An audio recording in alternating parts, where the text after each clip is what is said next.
Good morning, students. Today we will read some more things about chapter 6, that is flow of heat. आज हम लोग chapter 6 flow of heat के बारे में कुछ और चीज़ें पढ़ेंगे. कल हमने कंडक्शन के बारे में पढ़ा था and in this class we read about convection.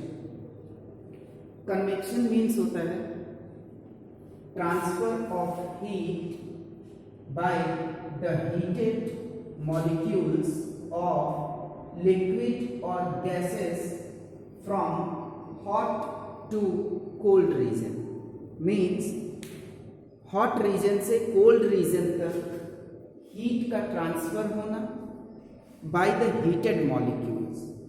जो हीटेड मॉलिक्यूल्स हैं उनके थ्रू, उसे ही हम कन्वेक्शन बोलते हैं.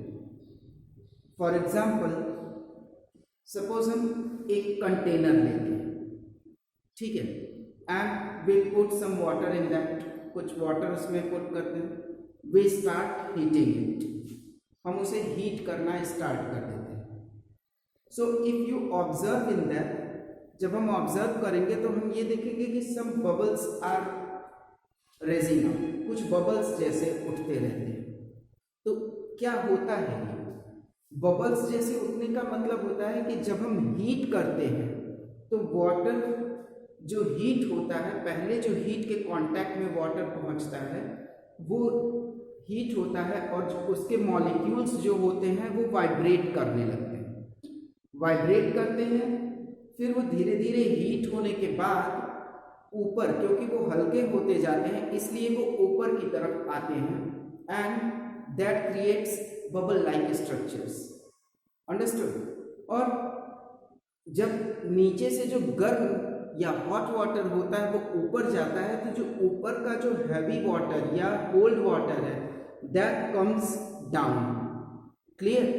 तो इसी तरह से ये जो वाटर होता है हमारा पूरी तरह से हीट होकर के बॉयल करने लगता है and this process is called as convection. और यही प्रोसेस हमारा जो होता है वो कन्वेक्शन कहलाता है. अंडरस्टूड. कन्वेक्शन इन गैसेस ऑल्सो टेक्स प्लेस. जो ये कन्वेक्शन होता है, convection in gases,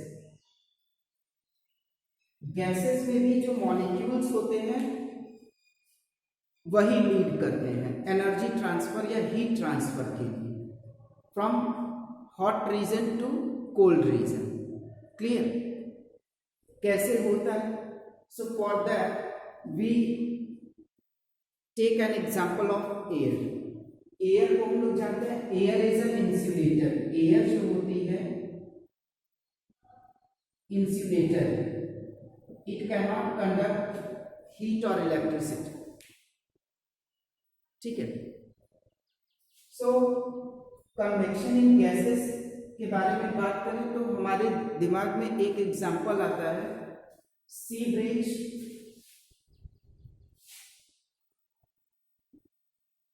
and land bridge का. सी ब्रिज होता है जो ये it occurs during day time and it land bridge occurs during night time. दिन में क्या होता है? एट डे टाइम हम लोग देख सकते हैं कि सनलाइट होती है, तो जो लैंड होती है, जमीन होती है हमारी, सॉयल जो होती है या सैंड होती है, इट गेट्स हीटेड क्विकली. जो सैंड होती है या फिर सॉयल होती है, सैंड की जो प्रॉपर्टी होती है कि ये जितनी जल्दी हीट होती है उतनी ही जल्दी कूल भी हो जाती है. क्लियर. तो जैसे ही दिन में जो समुद्री इलाके होते हैं, समुद्री किनारों पे जो सैंड होती है वो हीट होती है, आफ्टर हीटिंग जो वहाँ की एयर होती है वो ऊपर की तरफ उठने लगती है. तो जैसे ही एयर वहाँ से ऊपर की तरफ उठेगी तो वहाँ पे एक स्पेस ब्लैंक किया जाता है, खाली होती है जगह, और उस जगह को फिलअप करने के लिए जो समुद्र से आने वाली हवाएं होती हैं, ओशन साइड से या सी साइड से, वो रश करती हैं लैंड की तरफ, और यही रीजन होता है कि जो सी ब्रिज जो होती है वो ब्लो करती है ड्यूरिंग डे टाइम। क्लियर?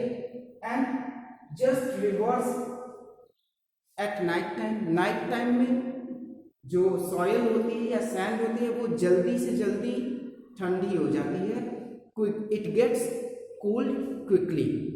तो जैसे ही ये ठंडी होती है तो क्या होता है, जो वाटर के ऊपर का सरफेस होता है वो in comparison to soil warm होता है, गर्म होता है, तो वहां पे एयर राइज करने लगती है, और एज अ रिजल्ट जो हवाएं ओशन से लैंड की तरफ आ रही थी या सी से लैंड की तरफ आ रही थी, वो एयर क्या होती है अब लैंड टू सी की तरफ ब्लो करने लगती है।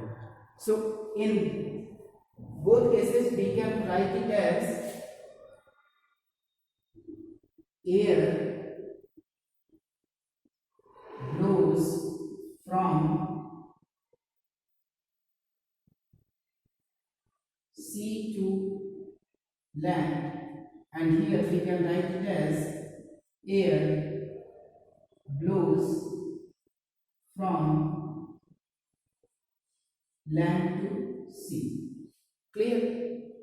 और ऐसा होता इसलिए है बिकॉज ऑफ सैंड और soil whatever is present there.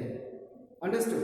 क्योंकि वो दिन के समय में जल्दी गर्म हो जाती है, इसलिए एयर जो होती है वो सी से लैंड की तरफ आती है, एंड एट नाइट टाइम जैसे ही वो कूल होती है तो एयर जो होती है वो लैंड से सी की तरफ ब्लो करती है।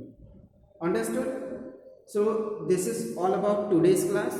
In our next class we will discuss some more things about the flow of heat. Got it? Thank you everyone.